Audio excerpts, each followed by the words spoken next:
दोस्तों 2022 और 2023 में मैं 2 बार केदारनाथ जा चुका हूं, जिसका वीडियो मैंने अपने YouTube चैनल पर अपलोड कर दिया है। जो लोग हमारी वीडियो को देखने के लिए आते हैं, हमारे कमेंट सेक्शन में बहुत सारे क्वेश्चन पूछते हैं केदारनाथ के बारे में। उनमें से मैंने 16 क्वेश्चन को नोट कर लिया है कि जो कि मुझसे बार बार पूछे जा रहे हैं और मैं कमेंट सेक्शन में उसका रिप्लाई करता हूं। और ये 16 क्वेश्चन मैं आपको एक बार बता देता हूं। अगर आपके 16 क्वेश्चन में से अगर एक भी क्वेश्चन का आंसर मिलता है तो आप इस वीडियो को देखिएगा। अगर आपकी जो क्वेरी है, आपका जो क्वेश्चन है, अगर इस क्वेश्चन में से नहीं है तो आप हमारी वीडियो को स्किप कर सकते हैं। आप अपना टाइम वेस्ट ना करें। तो सबसे पहले मैं आपको क्वेश्चन बता देता हूं कि आज की इस वीडियो में मैं कौन कौन सा क्वेश्चन कवर करने वाला हूं। दोस्तों जो पहला क्वेश्चन है, केदारनाथ कब खुलेगा और कब बंद होगा। दूसरा क्वेश्चन है, महादेव को छूकर या स्पर्श कर दर्शन कैसे करें।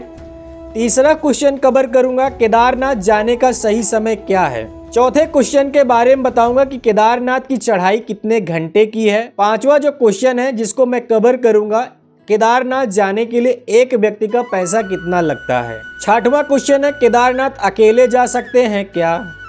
सातवां क्वेश्चन कवर करूंगा कि केदारनाथ में घोड़े, पालकी और पिट्ठू का किराया कितना है। आठवां क्वेश्चन है कि केदारनाथ में होटल एडवांस में बुक करें या फिर वहां जाकर ऑफलाइन होटल लें। आठवां क्वेश्चन है कि पैदल यात्रा ट्रैक करके हमें जाना चाहिए या फिर हमें हेलीकॉप्टर के थ्रू जाना चाहिए।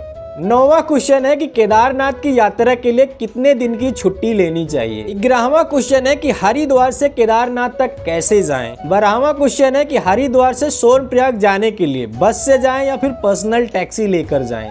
13वां क्वेश्चन है कि केदारनाथ में जाते समय क्या क्या मेडिसिन लेकर जाएं। 14वां क्वेश्चन है कि केदारनाथ क्यों जाएं। और 15वां क्वेश्चन है कि केदारनाथ से बद्रीनाथ कैसे जाएं। और 16वां क्वेश्चन है कि केदारनाथ जाने के लिए रजिस्ट्रेशन कैसे करें। दोस्तों मैं भी महादेव का बहुत बड़ा भक्त हूं और मैं अपने किसी भी महादेव के भक्तों का टाइम वेस्ट नहीं करना चाहता। अगर आपके 16 क्वेश्चन में से एक भी क्वेश्चन है तो आप इस वीडियो को पूरा देख सकते हैं, अदरवाइज आप मेरी वीडियो को स्किप करके जा सकते हैं। और जिन व्यक्तियों को इनमें कुछ क्वेश्चन का आंसर उन्हें पता है तो हमने वीडियो के डिस्क्रिप्शन में टाइम ड्यूरेशन दे रखा है। अगर आप कुछ क्वेश्चन को स्किप करके आगे की वीडियो देखना चाहते हैं तो आप उस टाइम ड्यूरेशन पर क्लिक करके सीधा उस वाले क्वेश्चन के पॉइंट पर जा सकते हैं। तो चलिए इस वीडियो को स्टार्ट करते हैं और आपको बताते हैं सबसे पहले क्वेश्चन के बारे में कि केदारनाथ कब खुलेगा और कब बंद होगा। दोस्तों उत्तराखंड में 4 छोटा धाम है जिसे गंगोत्री, यमुनोत्री, केदारनाथ और बद्रीनाथ के नाम से जाना जाता है। जो लोग उत्तराखंड जाते हैं, बहुत से लोगों का सपना होता है कि मैं इन 4 धाम को पूरा करके आऊं। और इस 4 धाम की यात्रा को करने के लिए अक्षय तृतीया का जो दिन होता है, उसी दिन से 4 धाम की यात्रा की शुरुआत होती है। और इस साल जो अक्षय तृतीया का दिन आता है वो 12 मई को आ रहा है। इसलिए जहां तक संभव है कि केदारनाथ की ओपनिंग 12 मई से स्टार्ट होगी। दोस्तों इसके साथ ही साथ मैं बताना चाहता हूं कि ये ऑफिशियल डेट अभी नहीं आई है। जो केदारनाथ की वेबसाइट है उस पे अभी भी कोई भी ऑफिशियल डेट नहीं आया है। ऑफिशियल डेट महाशिवरात्रि के दिन आता है, तो अभी से आप इसको सर्च ना करें और शिवरात्रि आने का इंतजार करें। दोस्तों बात करते हैं क्वेश्चन नंबर 2 की केदारनाथ जाने का सही समय क्या होता है। दोस्तों वैसे तो केदारनाथ हर बार अप्रैल में खुलता था, 24, 25, 26 अप्रैल में खुल जाता था। लेकिन इस बार हो सकता है कि केदारनाथ मई में ओपन हो। तो जब भी केदारनाथ ओपन होता है, स्टार्टिंग समय में वहां पर लोग कम जाते हैं। तो अगर आप केदारनाथ जाने का प्लान कर रहे हैं तो आप स्टार्टिंग समय में ही जाएं, अप्रैल या मई में जा सकते हैं। उसके बाद जून, जुलाई, अगस्त, सितंबर, इन दिनों में बारिश और बहुत ज़्यादा धूप होती है, खासकर की बारिश होती है, तो उससे आपको बचना है। और आपने बहुत न्यूज़ में देखा होगा कि जून, जुलाई, अगस्त में कई सारे पहाड़ जो है टूट के नीचे गिर जाते हैं, उसमें बहुत सारे लोगों की मौत भी हो जाती है। तो आपको पानी से बचना है, बरसात में जाने से बचना है। तो सबसे अच्छा जो टाइमिंग होता है, या तो आप अप्रैल में जाएं या फिर आप अक्टूबर और नवंबर में जाएं। और मैं भी केदारनाथ 2 बार जा चुका हूं, एक बार अक्टूबर में और एक बार नवंबर में, जो कि पूरा खाली था। दोस्तों इस बार मैं फिर से केदारनाथ मई में जाऊंगा और मैंने सोच रखा है कि केदारनाथ जाने के बाद मैं वहाँ पर कम से कम 50 से 100 लोगों को खाना खिलाना चाहता हूँ। लेकिन 50 से 100 लोगों को खाना खिलाने के लिए मुझे आपके भी सहयोग की और आपके सपोर्ट की भी ज़रूरत है। ये काम मैं अकेले नहीं कर सकता, तो उसके लिए आपको क्या करना पड़ेगा, सिर्फ आपको 10 रुपये देकर, हमारा ये फ़ोन पे नंबर है, आप हमारे इस बार कोड को स्कैन कर लीजिए और आप अपने सहयोग से कम मिनिमम जो राशि है वो 10 रुपये है, बाकी आपके ऊपर जो आपकी श्रद्धा करे आप यहाँ पर डोनेट कर सकते हैं। अगर आपके 10 रुपये डोनेट करने से किसी एक बंदे का पेट में भर देता हूँ केदारनाथ में जाकर 13,000 की फीट की ऊंचाई पर, तो ये आपका बहुत बहुत सहयोग रहेगा और आपकी कृपा से मैं अपने इस सहयोग को पूरा कर पाऊंगा। और जो भी व्यक्ति यहाँ पर मुझे 10 रुपये डोनेट करेंगे, मैं उन सब का पूरा लिस्ट बनाकर जितने भी लोगों को खाना खिलाऊंगा उनको प्रॉपर दिखाऊंगा कि ये काम मैंने अकेला नहीं किया है, मुझे लोगों का सपोर्ट और सहयोग मिला है। लेकिन जो भाई हमें 10 रुपये देने में हमारी मदद नहीं कर सकते हैं, वो शारीरिक रूप से चाहें तो हमारी मदद कर सकते हैं। उसके लिए क्या करना पड़ेगा, जब केदारनाथ ओपनिंग होगी तो मैं अपने इंस्टाग्राम पर बताऊंगा कि मैं केदारनाथ कब जा रहा हूं। मेरे साथ अनाज की जो बोरियां हैं वो थोड़ा 5-5 किलो, 2-2 किलो, 3-3 किलो एक व्यक्ति ले चल के केदारनाथ में पहुंचा देगा। तो मैं वहां पर लोगों के लिए खाना बनाऊंगा और खाना बनाकर उनको परोसूंगा। तो इस तरह से मैं 50 से 100 लोगों को सहयोग देना चाहता हूं। अगर आप चाहें तो तन से या फिर धन से मुझे सपोर्ट कर सकते हैं। तो चलिए अब बात करते हैं तीसरे क्वेश्चन की। तीसरा क्वेश्चन है कि महादेव को गर्भगृह में छूकर स्पर्श करके दर्शन कैसे करें। तो दोस्तों, अगर आप महादेव को स्पर्श करके दर्शन करना चाहते हैं तो आपको सुबह 3 से 4 बजे तक केदारनाथ में उठ जाना है।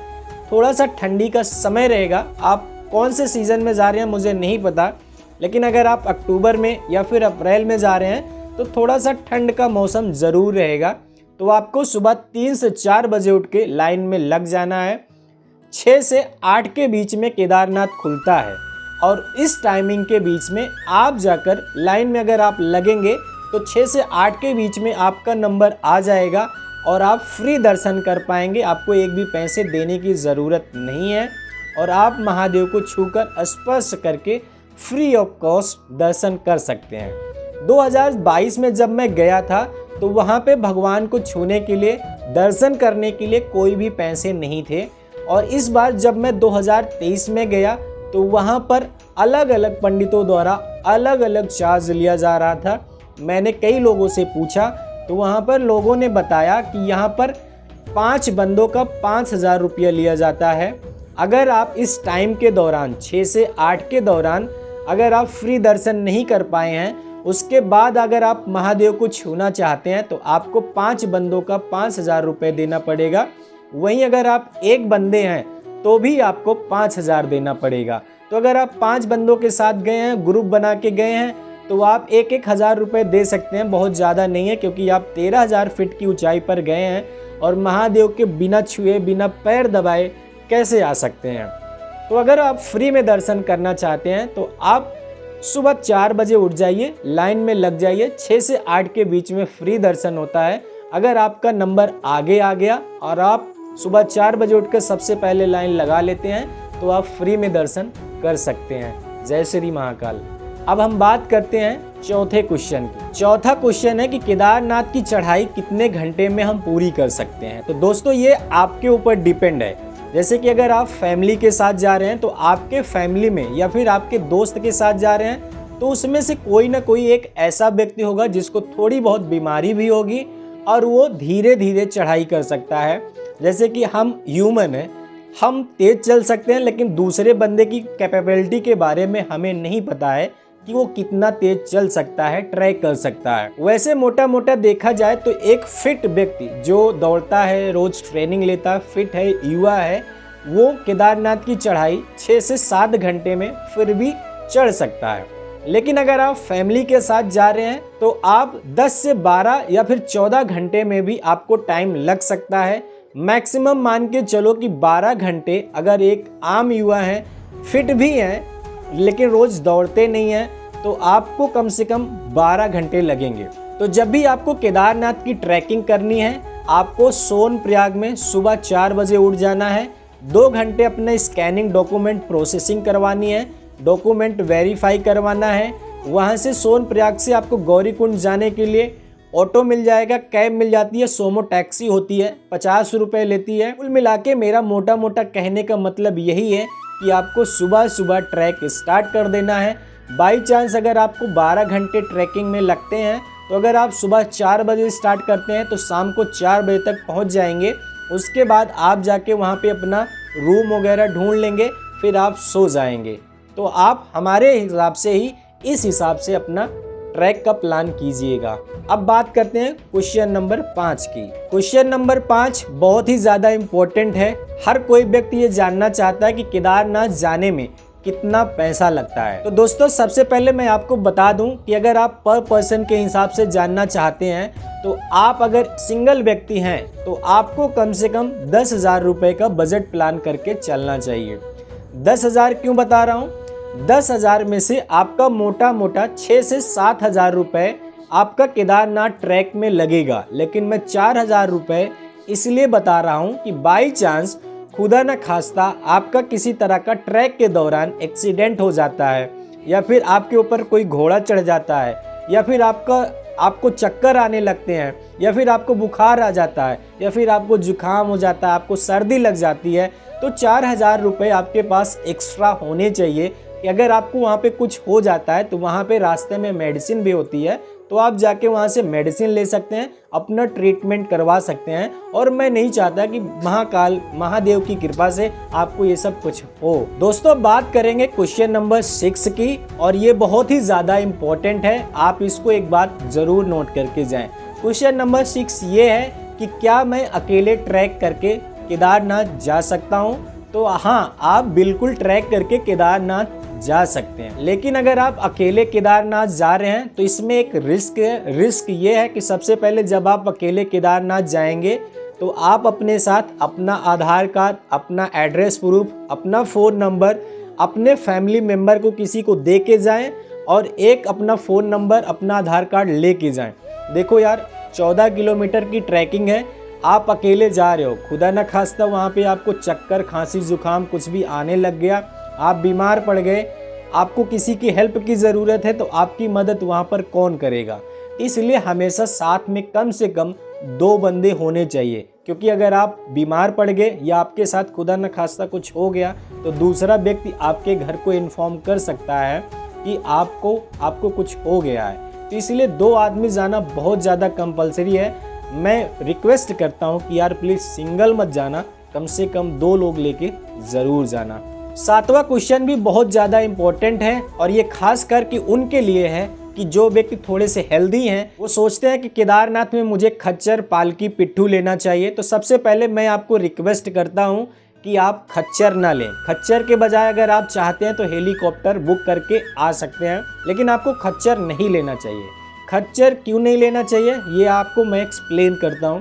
कि पहली बात, मेरे पास वीडियो है जो मैं आपको डाल दूँगा, उसमें मैंने दिखाया है कि एक थोड़ा हेल्दी व्यक्ति था जो खच्चर पे बैठ गया था, लेकिन कुछ दूर पर जाकर खच्चर ने उसे नीचे गिरा दिया था, और नीचे बहुत बड़ी खाई होती है, खुदा न खास्ता आप खाई में गिर गए तब। तो इसलिए आपको खच्चर नहीं लेना चाहिए।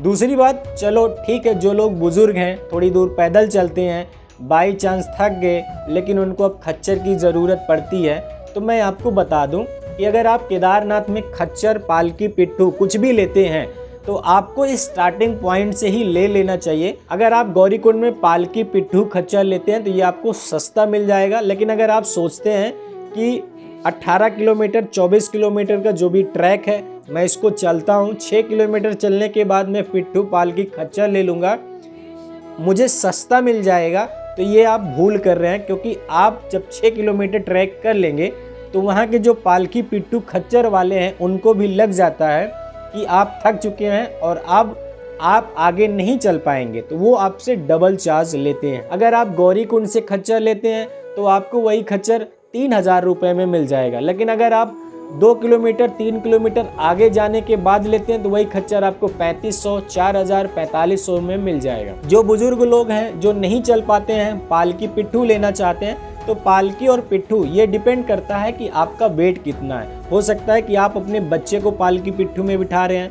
हो सकता है कि कोई बुजुर्ग महिला पालकी और पिट्ठू में बैठ रहा है, हो सकता है कि आपका वजन ज़्यादा है, आप पालकी पिट्ठू में बैठ रहे हैं। तो मान के चलिए कि पालकी और पिट्ठू का जो स्टार्टिंग रेट है वो 5,000 रुपये है।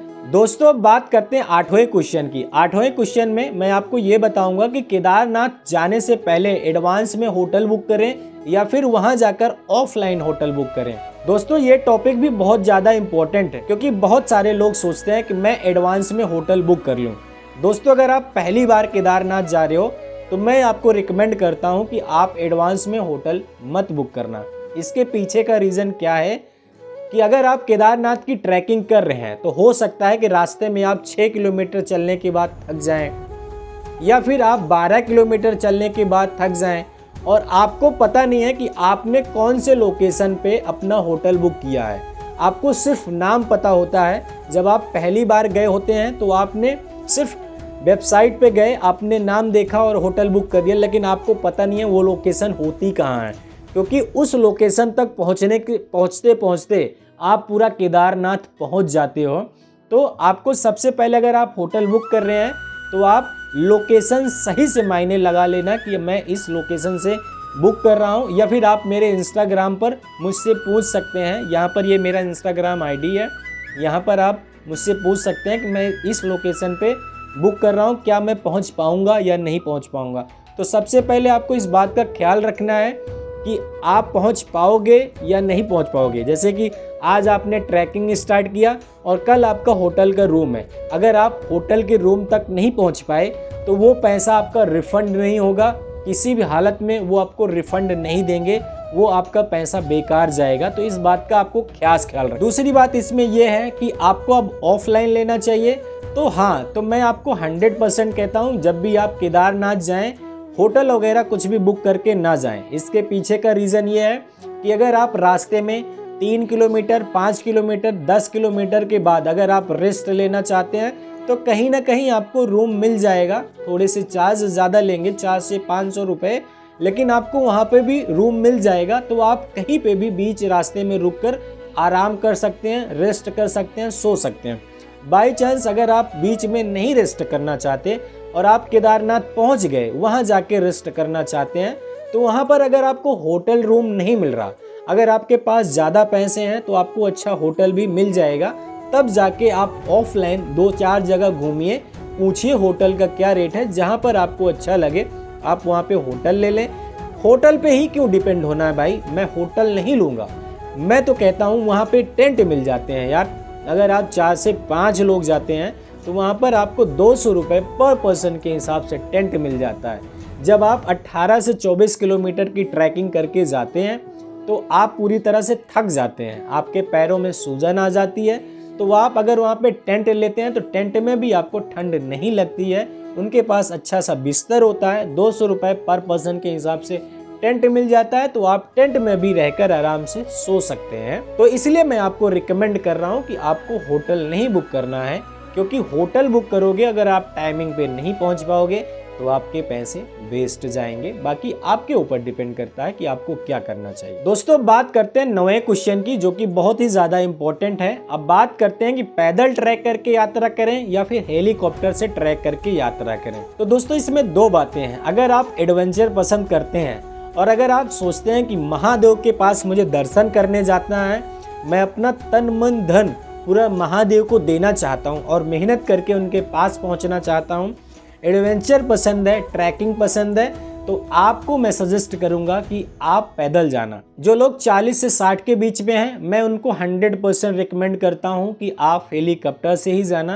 पैदल जाने की कोशिश मत करना।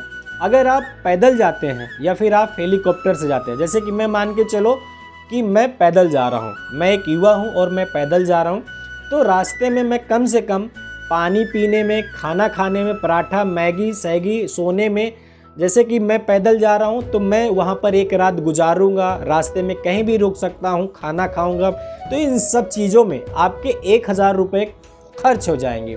वहीं अगर आप हेलीकॉप्टर से जाते हैं तो हेलीकॉप्टर से जाने का 2500 रुपये, आने का भी 2500 रुपये, तो आपको करीब 5,000 रुपये से लेकर 6,000 रुपये के बीच में आपको हेलीकॉप्टर मिल जाएगा। या फिर आप ऐसा कर सकते हैं कि आप आज हेलीकॉप्टर बुक कर लो और आप केदारनाथ चले जाओ। उसके बाद आप वहाँ पर एक रात स्टे करो, वहाँ पर घूमो, महादेव की दर्शन करो, आप नेक्स्ट डे वापस लौट के आओ।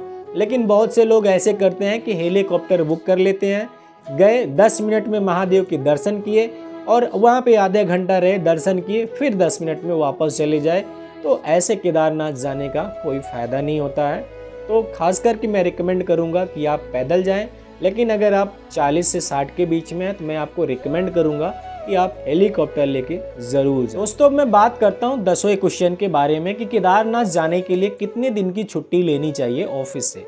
हम जैसे जो लोग हैं ऑफिस में काम करते हैं वो सोचते हैं यार केदारनाथ की छुट्टी कितने दिन की लेनी चाहिए। तो दोस्तों, मैं आपको बता देता हूँ कि अगर आपके शहर से हरिद्वार तक आने के लिए आपको जो समय लगता है आप वो समय अपना ऐड कर लें। आप हरिद्वार आएंगे, हरिद्वार से सुबह आपको आना है सुबह 4 बजे। सुबह 4 बजे से आपको बस मिल जाएगी, टैक्सी मिल जाएगी, आप जिससे भी जाना चाहते हैं। तो आप सुबह 4 बजे निकलेंगे हरिद्वार से, फिर आप पहुंचेंगे सोनप्रयाग। तो आपका 12 घंटे ये लग जाएगा। उसके बाद हो जाएगी रात, फिर आपको सो जाना है। तो आपका 24 घंटे ख़त्म हो गया। तो एक दिन की छुट्टी आपको लग गई।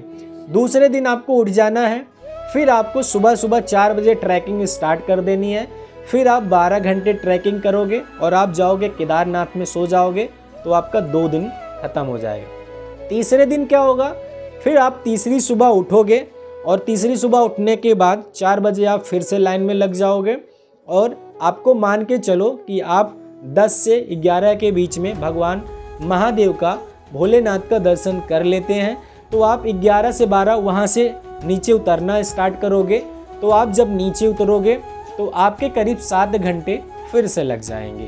तो इस तरह से आपका 3 दिन ख़त्म हो जाता है। और जब आप नीचे उतरोगे तो नीचे सोनप्रयाग में आपकी नाइट हो जाएगी। तो आपको वहाँ पे फिर से सोना पड़ेगा। चाहे तो आप वहाँ पे सोनप्रयाग में फिर से सो सकते हैं। अगर आप ऑटो लेके गए हैं या फिर आप पर्सनल गाड़ी लेके गए हैं तो आप नाइट में ड्राइव करके वापस आ सकते हैं। तो मान के चलो कि 3 दिन वो, और उसके बाद आप चौथे दिन फिर से सोनप्रयाग से हरिद्वार आओगे। तो आपका कम से कम, अगर आप केदारनाथ जा रहे हैं तो कम से कम 4 दिन की छुट्टी आपको हरिद्वार से केदारनाथ के बीच में लगने वाली है। तो 4 दिन ये, अगर आप अपने शहर से हरिद्वार आते हैं तो 2 दिन मान के वो चलो, तो कम से कम आप 6 दिन में केदारनाथ। वहीं अगर आप केदारनाथ से वापस आते हैं सोनप्रयाग से, फिर उसके बाद आप बद्रीनाथ जाना चाहते हैं, तो टोटल आपको 6 दिन की छुट्टी अपने ऑफिस से लेनी पड़ेगी। तो इस बात का आपको खास ख्याल रखना पड़ेगा। दोस्तों, बात करते हैं 11वें क्वेश्चन की। 11वें क्वेश्चन में ये है कि हरिद्वार से सोनप्रयाग तक कैसे जाएं, बेस्ट वे कैसे है। तो दोस्तों, सबसे पहले आपको अपने राज्य से सुबह 4 बजे हरिद्वार रेलवे स्टेशन आ जाना है। सुबह 4 बजे क्यों आना है? 4 से लेकर 8 के बीच में भी आप आ सकते हैं, उसके बाद आप नहीं आ सकते हैं। इसके पीछे का रीज़न ये है कि अगर आप सुबह सुबह आते हैं तो हरिद्वार से जो भी बसें चलती हैं, ऋषिकेश से जो भी बसें चलती हैं, वो सुबह 5 से 7 के बीच में चलती है। तो अगर आप सुबह सुबह आते हैं तो आपको बस मिल जाएगा। बस में आपको 1,000 रुपये देने पड़ेंगे, आप जा सकते हैं। तो 1,000 रुपये देकर, उसके बाद क्या है कि 10 बजे के बाद बसें नहीं चलती हैं सोनप्रयाग जाने के लिए। इसलिए नहीं चलती हैं कि केदारनाथ सोनप्रयाग जाने के लिए आपको कम से कम 12 घंटे का समय लगता है। तो वहाँ पे रात में बस बिल्कुल नहीं चलती है, दिन में ही बस चलती है। तो अगर आप सुबह सुबह जल्दी निकलेंगे तभी आप जाके 12 घंटे में शाम को पहुँच पाएंगे। शाम को पहुँचने के बाद फिर हरिद्वार से शाम की कोई भी बस नहीं चलती है। तो इस बात को आपको ख्याल रखना है। और आपको सुबह सुबह आप अपने शहर से जो भी ट्रेन पकड़ रहे हैं, पर्सनल कार से आ रहे हैं, जो जहाँ से भी जैसे भी आ रहे हैं, सुबह ही आपको आना है। दोस्तों, अब बात करते हैं 12वें क्वेश्चन की। 12वें क्वेश्चन में ये है कि हरिद्वार से बस लेके जाएं या फिर टैक्सी लेके जाएं। दोस्तों, मैं आपको रिकमेंड करता हूं, अगर आप 4 लोग हैं तो आप टैक्सी लेकर ज़रूर जाना। 4 से 5 लोग हैं, 7 लोग हैं तो जो 7 सीटर टैक्सियाँ हैं वो आप लेके ज़रूर जाना। इसके पीछे का रीज़न क्या है कि अगर आप टैक्सी से जाते हैं तो रास्ते में 2-3 स्थल आते हैं, जैसे एक रुद्रप्रयाग आता है, धारी देवी आता है, और आप केदारनाथ पहली बार आए हैं और इन रास्तों से गुजरेंगे तो यहाँ पर भी आपको दर्शन करना बनता है। आप टैक्सी लेके जाएंगे, टैक्सी आपको एडवांस में हायर करके नहीं लेनी है, और जो भी टैक्सी लेनी है आपको उनसे इस बात का सिर्फ ख्याल रखना है कि आप हमें बैठाइए, आप हमें ले जाके सोनप्रयाग छोड़ दीजिए। आप चाहे तो 4 लोग हैं, प्राइवेट टैक्सी भी हायर कर सकते हैं।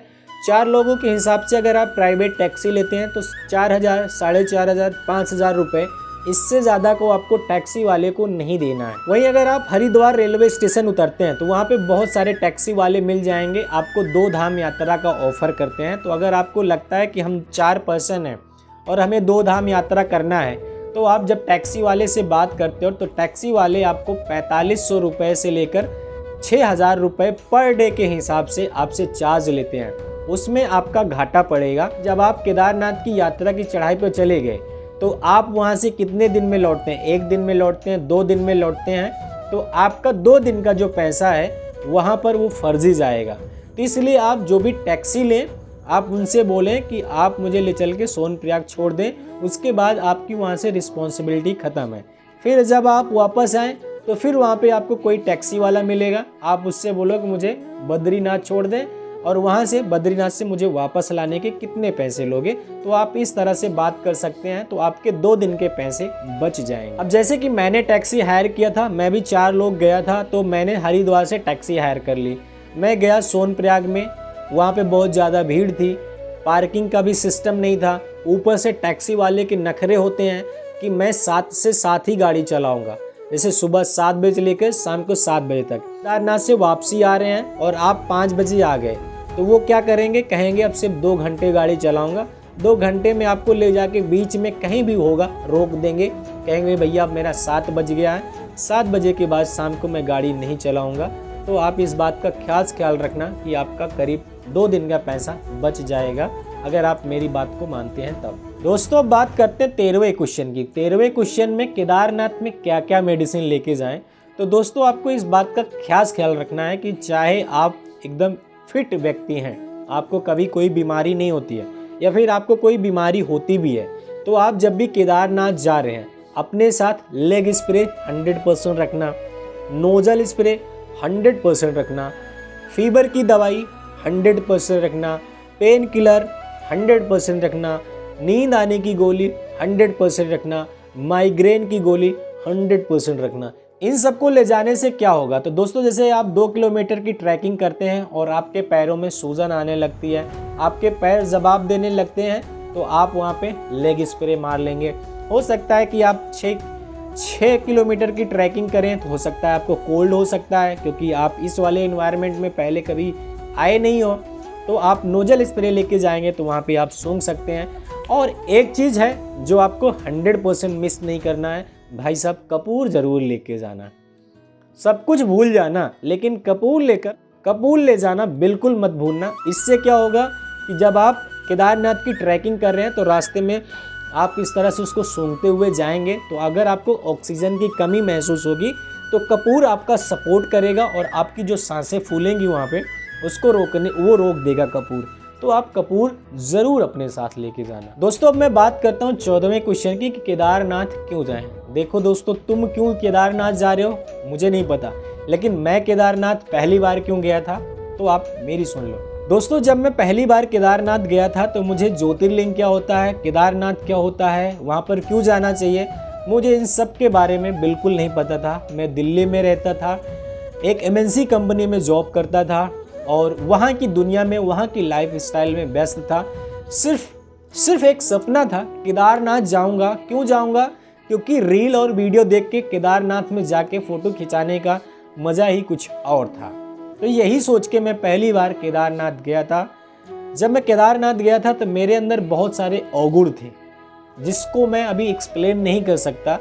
तो मैं सोचा था चलो यार केदारनाथ चलते हैं, पहाड़ों पे बर्फ़ होगी, घूमेंगे, जो भी है घूमेंगे, वहाँ पे मस्ती करेंगे, यही सब सोच के गया था। मैंने केदारनाथ की चढ़ाई की, वहाँ जाके मैंने बाबा से बोला कि बाबा मेरे जो भी अवगुण हैं आप इनको हटा दोगे तो नेक्स्ट ईयर मैं फिर आऊँगा। और भाई साहब क्या हुआ कि मैं कैसे बताऊँ आपको, जब मैं केदारनाथ से वापस आया तो केदारनाथ मेरे हमेशा दिल में बस गया और मेरे जो भी अवगुण थे, केदारनाथ से आने के एक हफ्ते बाद एक दिन अचानक मुझे सपना आया कि यार नहीं, जो ये मैं गंदी हरकतें करता हूँ या गंदी चीज़ें कर रहा हूँ, ऑब्जर्व कर रहा हूँ, ये सब चीज़ें मुझे छोड़ देनी चाहिए। मैंने वो सब चीज़ें एक दिन में छोड़ दी थी। एक दिन में वो सब चीज़ें मैंने एक दिन में छोड़ दी थी। उसके बाद मैं केदारनाथ दूसरी बार गया। एक बार तो मैंने ये मन्नत मांगी थी बाबा से, दूसरी बार मैं गया तो वहाँ पे मैं गया केदारनाथ बाबा का दर्शन करने के बाद मैं रोने लग गया। इसलिए रोने लग गया कि बाबा जी, अभी तक मैं किसी और दुनिया में जी रहा था, किसी और लाइफ स्टाइल में मैं जी रहा था, और आपने मुझे एक इंसान बनाया और मैं अब अपनी ज़िंदगी आपके नाम करता हूँ और पूरी ज़िंदगी आपकी निस्वार्थ भाव से सेवा करूँगा। आपने मुझे एक अच्छा इंसान बनाया, इसके लिए बाबा आपको बहुत बहुत धन्यवाद। जहाँ तक हो सकेगा मैं लोगों को सही रास्ते पे लाने की कोशिश करूँगा। जो लोग अपने धर्म से, अपने सनातन से भटक गए हैं, उनको दोबारा अपने धर्म में लाऊंगा। और बाबा, मैं आपका नाम दुनिया के कोने कोने में, एक एक व्यक्ति के दिल में आपके लिए जगह बनाऊंगा। तो दोस्तों, ये मेरे मायने थे और इसलिए मैं केदारनाथ गया था। अब आप क्यों केदारनाथ जाना चाहते हैं, मुझे एक बार कमेंट सेक्शन में ज़रूर बताएं। और दोस्तों, मैं आपको रिकमेंड करता हूं कि जो लोग गंदी हरकतों से हैं, लाइक डिप्रेशन का शिकार हैं, गर्लफ्रेंड छोड़ दिया है, दारू, शराब, सिगरेट, चिकन, मुर्गा ये सब खाते हैं, मैं उनसे एक बार रिकमेंड करता हूं कि आप एक बार केदारनाथ ज्योतिर्लिंग जाके देखिए। हो सकता है कि आप गर्लफ्रेंड के डिप्रेशन में हो, तो ये सारी जो चीज़ें हैं, आपकी जितनी भी गंदी हरकतें हैं वहाँ पर छूट सकती हैं। ऐसा मैं बोल रहा हूँ अपने एक्सपीरियंस के बिहाफ पे। दोस्तों, अब मैं बात करता हूँ 15वें क्वेश्चन की, केदारनाथ से बद्रीनाथ कैसे जाएं। तो दोस्तों, जब आप केदारनाथ से दर्शन करके वापस आते हो तो एक दिन आपको सोनप्रयाग में स्टे करना पड़ेगा। सोनप्रयाग में स्टे करने के बाद जब आप सुबह 3 से 4 बजे उठ जाते हो तो वहाँ से बहुत सारी बसें हैं जो कि बद्रीनाथ लेकर जाती हैं, जिसमें आपको 550 रुपये पे करना पड़ेगा। 550 रुपये पे करने के बाद 8 से 12 घंटे का सफ़र होता है। डिपेंड करता है बस वालों के ऊपर और ट्रैफिक के ऊपर डिपेंड करता है। तो उसके बाद आप केदारनाथ से बद्रीनाथ तक जा सकते हैं, उसमें आपको किसी भी प्रकार की दिक्कत नहीं होगी। दोस्तों, अब बात करते हैं 16वें क्वेश्चन की, जो सबसे इम्पोर्टेंट होता है कि रजिस्ट्रेशन कैसे करवाएं। केदारनाथ जाने के लिए ऑफलाइन रजिस्ट्रेशन करवाना चाहिए या फिर ऑनलाइन रजिस्ट्रेशन करवाना चाहिए। तो दोस्तों, सबसे पहले मैं आपको रिकमेंड करता हूं कि आप अगर ऑनलाइन रजिस्ट्रेशन कर सकते हैं तो आप ऑनलाइन रजिस्ट्रेशन करके ही जाएं, क्योंकि अगर आप ऑनलाइन रजिस्ट्रेशन करके जाते हैं तो वहां पर सिर्फ आपका वेरिफिकेशन होगा। आप आधे घंटे में अपना वेरिफिकेशन करवा के आप आगे की यात्रा को कर सकते हैं। वहीं अगर आप ऑनलाइन नहीं कर सकते हैं तो मैं आपसे 10 रुपये लूँगा रजिस्ट्रेशन करने के लिए। यहाँ पे मेरा ये व्हाट्सएप नंबर है, आप मुझे इस पे मैसेज करोगे। ये 10 रुपये मैं आपसे इसलिए ले रहा हूँ कि इसके बदले मैं आपका काम भी करूँगा। मैं अपना यहाँ पे व्हाट्सएप नंबर दे रहा हूँ, आप मुझे अपना आधार कार्ड और अपना मोबाइल नंबर जो रजिस्ट्रेशन करवाना चाहते हैं और आप अपनी एक फ़ोटो मुझे पासपोर्ट साइज़ की भेजेंगे तो मैं आपका रजिस्ट्रेशन अपनी टीम द्वारा करवा दूँगा। उसके बदले आप मुझे 10 रुपये दे सकते हैं। और ये 10 रुपये मैं आपसे इसलिए ले रहा हूँ कि जब मैं केदारनाथ जाऊँगा तो वहाँ पे 50 से 100 बंदों को खाना खिलाऊँगा। मुझे जितना अमाउंट इकट्ठा हो जाएगा मैं उसी हिसाब से वहाँ पे लोगों को खिलाऊँगा। तो इसके बदले आपका मैं काम भी करूँगा, आपका रजिस्ट्रेशन भी कर दूँगा, उसके बदले आप मुझे 10 रुपये दे सकते हैं। जो लोग ऑनलाइन चीज़ें नहीं चलाते हैं, उनको ऑनलाइन के बारे में नहीं पता है, मुझे 10 रुपये नहीं देना चाहते हैं, तो मैं आपको एक बताता हूँ कि आप अपने साथ आधार कार्ड, एक पासपोर्ट फ़ोटो लेके ज़रूर जाना। आप जब सोनप्रयाग पहुँचोगे तो वहाँ पे 2-3 काउंटर हैं, आप वहाँ पे जाके अपना रजिस्ट्रेशन करवा सकते हैं। रजिस्ट्रेशन करवाने में आपका मैक्सिमम 1 से 2 घंटे या फिर 3 घंटे भी लग सकते हैं, डिपेंड करता है कि भीड़ कितनी है। तो दोस्तों, आज के लिए सिर्फ इतना ही, और मैं आशा करता हूँ कि हमारे द्वारा बताई गई जानकारी आपके 10% ज़रूर काम आई होगी। और अगर आपके 10% ज़रूर काम आई है और आप ऑनलाइन ट्रांजैक्शन कर सकते हैं तो आप मुझे 10 रुपये देकर मुझे सपोर्ट कर सकते हैं। अगर आप मुझे पैसा नहीं भी देना चाहते तो मैं आपसे ज़बरदस्ती नहीं लूँगा। आप सिर्फ हमारे चैनल को सब्सक्राइब कर दीजिए, इतना काफ़ी है। और जिन्होंने यहाँ तक आकर पूरी वीडियो को देखा उनको बहुत बहुत धन्यवाद। जय श्री महाकाल और मिलते हैं आपसे मई में केदारनाथ में। हर हर महादेव।